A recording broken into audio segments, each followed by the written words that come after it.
Assalamualaikum warahmatullahi wabarakatuh. Saya Nurul Ilmi, NPM 1905170170, kelas 6D Akuntansi Pagi. Saya di sini dari Fakultas Ekonomi dan Bisnis, jurusan Akuntansi. Di sini saya akan menjelaskan sedikit tentang sampling audit dalam pengujian substansif. Konsep dasar dalam sampling audit. Sifat dan tujuan sampling audit adalah penerapan prosedur audit terhadap unsur-unsur suatu saldo akun atau kelompok transaksi yang kurang dari 100% dengan tujuan untuk menilai beberapa karakteristik saldo akun atau kelompok transaksi tersebut. Rencana sampling untuk pengujian substansif dapat dirancang untuk memperoleh bukti bahwa saldo akun tidak mengandung salah saji material atau membuat estimasi independen mengenai jumlah tertentu. Ketidakpastian, resiko sampling, dan resiko audit. Ketidakpastian, waktu dan biaya dalam memeriksa unsur-unsur populasi. Kemungkinan menyatakan pendapat keliru akibat data sampel tidak valid.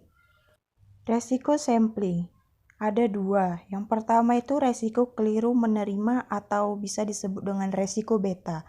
Yang kedua, keliru menolak atau resiko alfa. Ketiga, resiko audit. Pendekatan sampling statistik. Ada dua pendekatan sampling. Yang pertama itu sampling PPS atau probability proportional to size, atau bisa disebut dengan sampling probabilitas profesional dengan ukuran.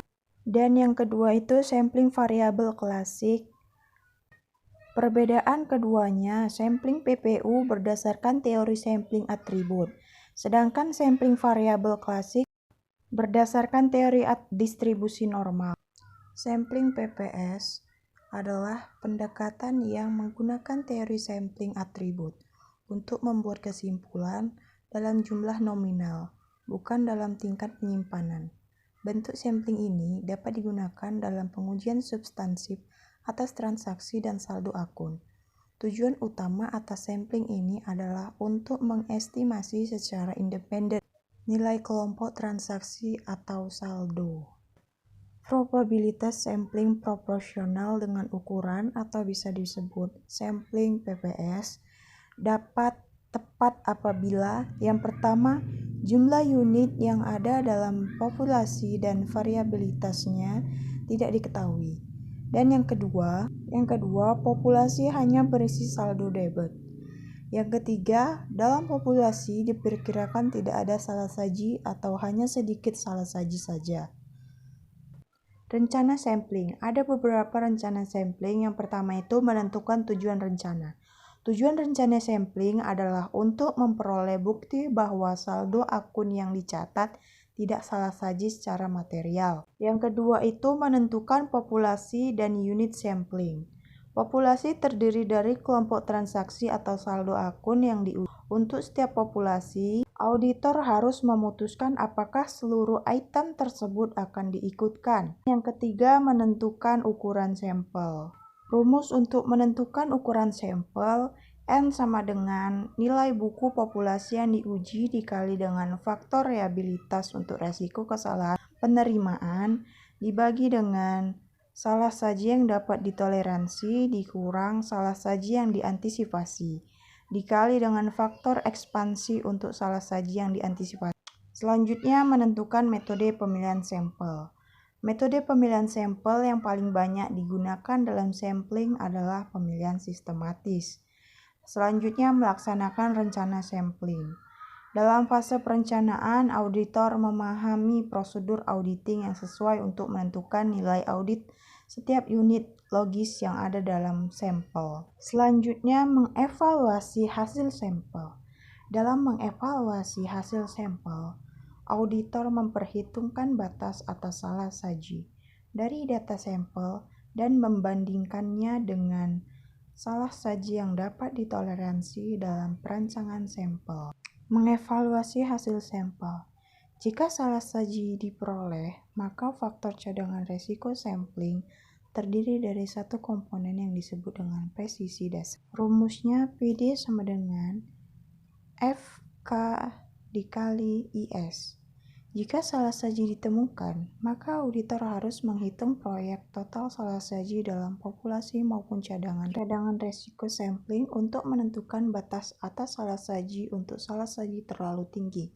Selanjutnya, BAS dibandingkan dengan SD rumusnya, persentase perbedaan nilai per buku dikurang dengan nilai per audit dibagi dengan nilai per buku proyeksi salah saji sama dengan presentasi perbedaan dikali interpelasi sampling. Rumus cadangan resiko sampling CSR sama dengan PD dikali KC.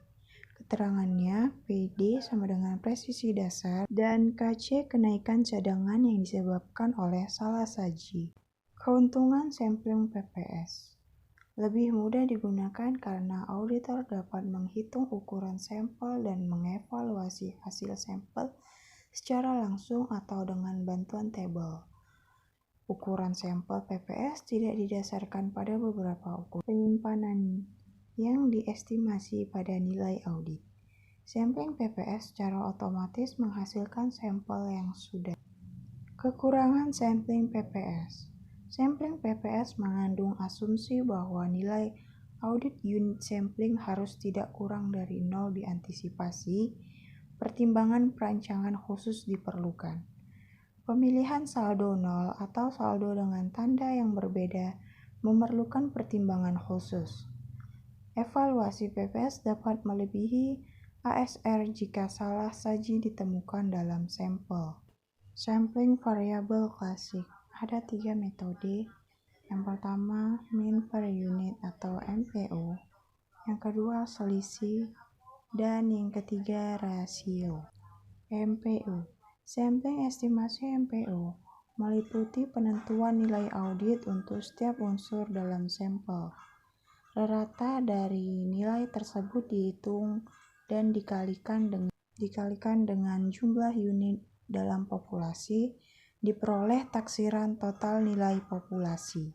Menentukan ukuran sampel metode MPU. Faktor-faktor yang mempengaruhi ukuran sampel. Yang pertama, ukuran populasi atau jumlah unit. Yang kedua, estimasi standar deviasi populasi. Yang ketiga, salah saji ditoleransi. Yang keempat, resiko keliru menerima. Yang kelima, resiko keliru menolak. Dan yang terakhir, rencana cadangan resiko sampling. Metode estimasi selisih. Dalam metode ini, selisih antara nilai audit dan nilai buku dihitung setiap unsur sampel. Selanjutnya, rata-rata selisih digunakan untuk menaksir nilai total populasi. Variabilitas selisih digunakan dalam penentuan cadangan resiko sampling yang dicapai. Kondisi yang harus dipenuhi untuk metode estimasi selisih ada 3. Yang pertama, nilai buku setiap unsur populasi harus diketahui. Yang kedua, total nilai buku harus diketahui dan sama dengan hasil jumlah nilai-nilai buku dari unsur individual. Dan yang ketiga, selisih antara nilai buku dan nilai audit diperkirakan tidak sedikit. Rasio. Pada metode ini, auditor menentukan nilai audit setiap unsur dalam sampel. Selanjutnya, menghitung rasio dengan cara membagi jumlah nilai-nilai audit dengan jumlah nilai buku unsur-unsur sampel. Rasio tersebut dikalikan dengan total nilai buku, diperoleh taksiran nilai total populasi. Keuntungan metode sampling variabel. Sampel mudah diperluas. Saldo 0 dan saldo tidak biasa tidak memerlukan rancangan khusus. Jika ada perbedaan besar antara nilai audit dengan nilai buku, tujuan auditor dapat terpenuhi dengan ukuran sampel kecil. Kerugian metode sampling variabel. Lebih kompleks, membutuhkan bantuan komputer untuk merancang sampel yang efisien dan mengevaluasi hasil sampel. Untuk menentukan ukuran sampel, harus memiliki estimasi atas standar deviasi dari berbagai karakteristik dalam populasi. Dalam pengujian substansif, untuk menentukan ukuran sampel yang efisien dan efektif, auditor juga harus mempertimbangkan faktor-faktor berikut ini. Faktor ukuran populasi variasi dalam populasi salah saji ditoleransi. Mengaruh atas ukuran sampel langsung terbalik. Salah saji diharapkan langsung. Resiko keliru menerima terbalik. Resiko keliru menolak terbalik. Evaluasi hasil sampel. Ada dua metode yang digunakan untuk memproyeksi salah saji dalam sampling non-statistik, yaitu 1. Membagi jumlah total rupiah salah saji dalam sampel dengan bagian dari total rupiah dalam populasi yang termasuk dalam sampel.